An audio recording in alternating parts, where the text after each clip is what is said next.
Perjalanan panjang kisah yang penuh inspirasi di balik suksesnya Siomay Andi yang warungnya berdiri megah di Neglasari, Tangerang, tak lepas dari usaha keras yang dilakukan oleh pria keturunan yang bernama Yoribut atau yang lebih akrab disapa Ko Abut. Dia bukanlah pengusaha yang datang dari kemewahan. Jauh sebelum nama Siomay Andi dikenal luas di Tangerang, hidupnya diisi oleh keringat, kayuhan sepeda ontel, dan bau adonan ikan yang setiap hari dia racik sendiri. Ko Abut mulai berjualan siomay sejak masih bujangan. Setiap pagi, ia memasak siomaynya sendiri di rumah. Lalu menjelang siang, dia berkeliling masuk keluar kampung dengan sepeda tua yang ia miliki. Saat itu, Ko Abut nggak punya karyawan, tak punya etalase. Yang ia miliki hanyalah keuletan dan keyakinan bahwa rasa yang jujur akan menemukan jalannya sendiri. Setelah menikah dengan Lise Nio, wanita yang kelak akan dipanggil Enci Esek oleh warga sekitar, perjuangan itu berubah menjadi kerjasama yang saling melengkapi. Pelan-pelan setelah usaha membranding dirinya sebagai penjual siomay yang enak dan murah serta dikenal cukup luas, Ko Abut dan Enci Esek kemudian memutuskan untuk membuka warung makan pertama mereka di Neglasari, Tangerang. Sekitar tahun 1983, warung kecil itu dibangun di samping rumahnya. Bangunan itu sangatlah sederhana, berdinding batu bata tanpa plester, bangku-bangku yang terbuat dari bambu, dan panci besar yang terus mengepul sepanjang hari. Warung kecil itulah cikal bakal usaha yang kelak menjadi ikon rasa siomay yang enak di kawasan Neglasari, Tangerang. Tahun-tahun pun berlalu. Sekitar awal tahun 90-an, Ko Abut memantapkan diri berhenti berjualan keliling dan berfokus hanya di warungnya di Neglasari. Pelanggan lama yang dulu ia datangi satu persatu kini datang sendiri ke warungnya. Dari mulut ke mulut, rasa siomay berbahan ikan tenggiri ini cukup dikenal konsisten, tidak pernah berubah sejak pertama kali dijual. Dari pernikahan yang telah Ko Abut jalani bersama dengan Enci Esek, mereka diberkahi dengan 5 orang anak. Anak sulung mereka bernama Santi, anak kedua Yanti, anak ketiga adalah Budi, kemudian Herman sebagai anak keempat, dan Andi sebagai anak bungsu. Kelima anak itu tumbuh besar di lingkungan warung siomay milik orang tuanya. Di dalam operasional warung siomay Andi yang dibangun oleh Ko Abut dan Enci Esek, masing-masing anak mereka memiliki peran dan tugasnya masing-masing. Santi sebagai anak sulung lebih banyak berada di bagian depan. Dia membantu melayani pembeli, menerima pesanan, dan bertugas sebagai kasir. Yanti anak kedua ikut mendampingi kakaknya di bagian pelayanan. Budi anak ketiga juga punya tugas yang gak kalah penting di warung. Selain tugasnya adalah sebagai koki siomay yang membantu ayahnya di dapur, juga Budi bertugas sebagai juru parkir yang selalu sibuk ketika akhir pekan datang. Tugas-tugas yang dilakukan Santi, Yanti, dan Budi dalam membantu usaha milik orang tuanya itu semakin mudah dengan hadirnya Herman dan Andi yang turut membantu kakak-kakaknya. Nah, dari nama si sulung Andi inilah nama siomay Andi berasal. Nama itu didedikasikan oleh si ayah musabab rasa sayang yang ia miliki kepada si sulung Andi. Namun geliat siomay Andi yang terkenal itu harus dipaksa berhenti pada 6 Juli 2012 yang lalu. Saat itu anak ketiga pasangan Ko Abut dan Enci Esek yang bernama Budi menemukan tubuh kedua orang tuanya tergeletak terbaring dan kaku di lantai kamar mandi. Noda merah memanjiri tubuh mereka yang rentak itu, serta terdapat luka yang cukup parah di bagian kepala masing-masing dari korban. Melihat hal itu, Budi yang panik segera beranjak keluar dari warung dan memanggil satu persatu tetangga yang ada di kanan dan kiri rumahnya. Serta nggak lupa ia juga mengabari keempat saudaranya yang di tahun 2012 yang lalu telah menikah dan tinggal terpisah dengan Ko Abut dan Enci Esek sebagai orang tuanya. Tidak lama setelah temuan itu diketahui oleh warga dan keluarga, pihak polisi segera datang, memasang garis kuning dan segera melakukan investigasi. Dari akuan Budi, anak ketiga pasangan para korban atau orang yang pertama kali menemukan tubuh orang tuanya, dia berpendapat bahwa orang tuanya baru saja mengalami perampokan yang berujung dipanggilnya para korban. Hal itu semakin ia yakini setelah menyadari uang-uang yang biasa disimpan oleh ibunya di dalam lemari kamarnya telah hilang. Bukan saja isi dalam lemari yang raib, dompet yang berisi uang modal warung pun ikut lenyap tanpa sisa. Polisi kemudian mencocokkan akuan Budi dengan fakta yang ditemukan di lapangan. Saat itu petugas menemukan sejumlah kejanggalan. Jika korban mengalami perampokan, mengapa anjing peliharaan korban diam saja tak bergeming saat ada orang yang masuk? Hal ini berdasarkan dari akuan warga sekitar yang bersaksi tak seorang pun yang mendengar lolongan anjing di malam itu. Selain itu, polisi juga tidak mendapati usaha perusakan pintu maupun jendela, kecuali si rampok masuk ke dalam rumah dengan kunci serep atau kunci cadangan.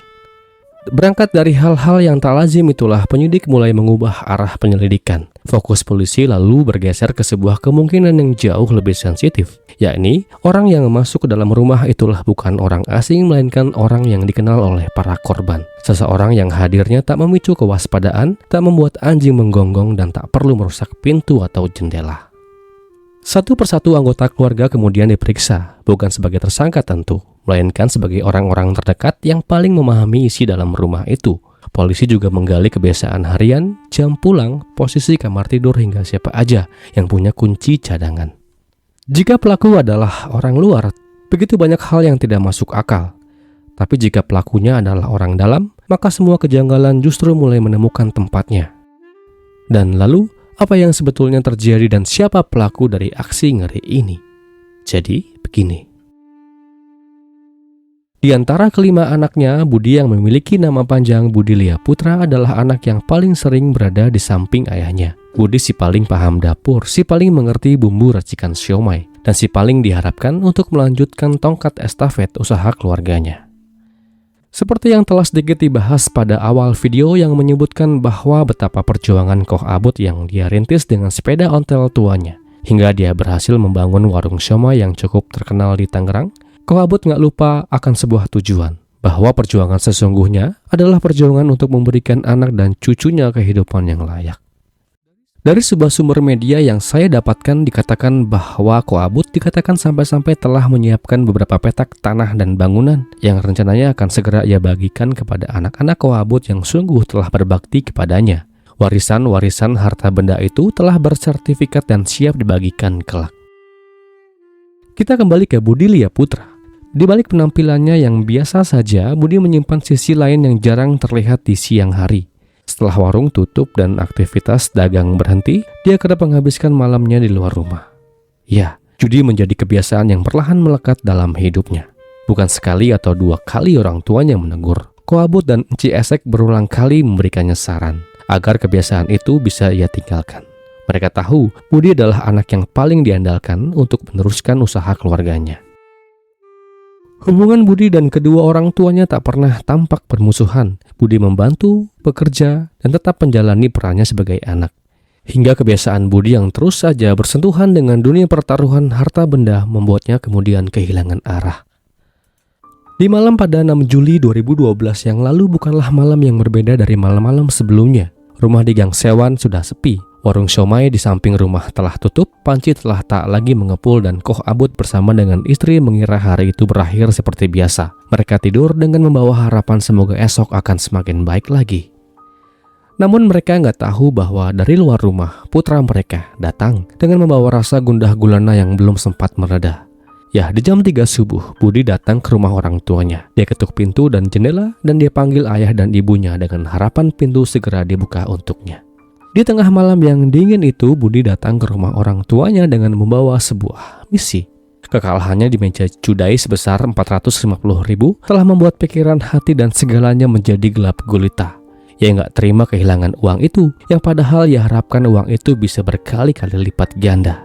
Di saat itu pokoknya entah mesti bagaimana caranya orang tuanya harus memberikan uang sebesar 500.000 rupiah yang sedianya akan dia pakai kembali untuk bertaruh. Segera Budi pergi ke dalam kamar Koh Abut ayahnya, dan ia mintakan uang yang ia butuhkan. Tentu permintaan itu mendapatkan penolakan dari sang ayah. Bukan sekali ini saja Koh Abut menolaknya. Penolakan itu bukan karena pelit, melainkan karena capek menghadapi kebiasaan yang terus berulang. Juga betapa permintaan yang Budi ajukan sungguh ia lakukan di jam-jam yang gak lazim, jam 3 dini hari. Penolakan yang diterima Budi sungguhlah membuat segala kegundahan hatinya tak sama sekali bisa terobati. Padahal besar harapannya orang tuanya bisa memberikan apa yang ia minta. Dikarenakan sejauh sepengetahuan Budi, ayahnya baru saja mendapatkan uang warisan keluarga sebesar 60 juta rupiah. Dan di saat itulah kegelapan semakin melanda pikiran dan hati Budi. Amarah yang selama ini tertahan akhirnya pecah berantakan. Di tengah rasa emosi yang sedang memuncak, ia temukan sebatang besi di bawah meja, dan dengan besi keras di tangan kanannya itu, Budi kemudian arahkan benda tumpul itu dan tepat mengenai kepala dan tubuh Koh Abut berkali-kali tanpa ampun. Koh Abut tumbang tak lama kemudian. Mendengar suara ribut-ribut yang terjadi, si Bu Enci Esek kemudian terbangun dari tidurnya. dan melihat betapa sang suami terbaring dalam keadaan yang sungguh menyedihkan. Alih-alih minta maaf atas kejadian yang baru aja ia lakukan, malah Budi ambil wajan siomay dari dapur dan diarahkan benda keras itu ke tubuh ibunya berkali-kali dan berkali-kali. Tak kuasa menahan rasa sakit yang terus mendera, akhirnya di pagi itu kedua lansia, perintis usaha siomay Andi kemudian dipanggil Tuhan yang Maha Kuasa. Saya ucapkan duka yang mendalam. Setelah memastikan perginya kedua orang tuanya, Budi segera ambil koran-koran bekas dan ia tumpukan koran itu di atas tubuh kedua korban. Ia tumpuk dan ia sulut dengan api. Tak mau berlama, segera ia beranjak masuk ke dalam kamar dan mencari lemari milik kedua orang tuanya. Dia berharap di pagi itu dia bisa mendapatkan uang warisan yang digadang-gadang telah diterima oleh ayahnya. Namun naas bagi Budi, uang-uang itu tak bisa ia dapatkan. Alih-alih ia hanya mendapatkan 1,3 juta. Yang dimana ia tahu bahwa uang itu adalah uang modal harian yang biasa dipakai oleh ayahnya untuk berdagang somai. Sempatlah Budi mencari perhiasan milik orang tuanya, namun tak ketemu. Dan selesai, Budi kemudian pulang ke rumahnya. Ia bersihkan tubuhnya dan ia rebahkan tubuhnya di samping istri dan anaknya. Pada pukul 4.30 masih di pagi yang sama, Budi kemudian terbangun dan dimulailah sandiwaranya. Saat itu seperti biasa ia datang ke rumah orang tuanya. Ia buka pintu dan ia temui tubuh kedua orang tuanya masih terbaring di atas lantai. Ia kemudian panik dan dia sampaikan ke seantero warga bahwa kedua orang tuanya baru saja kerampokan.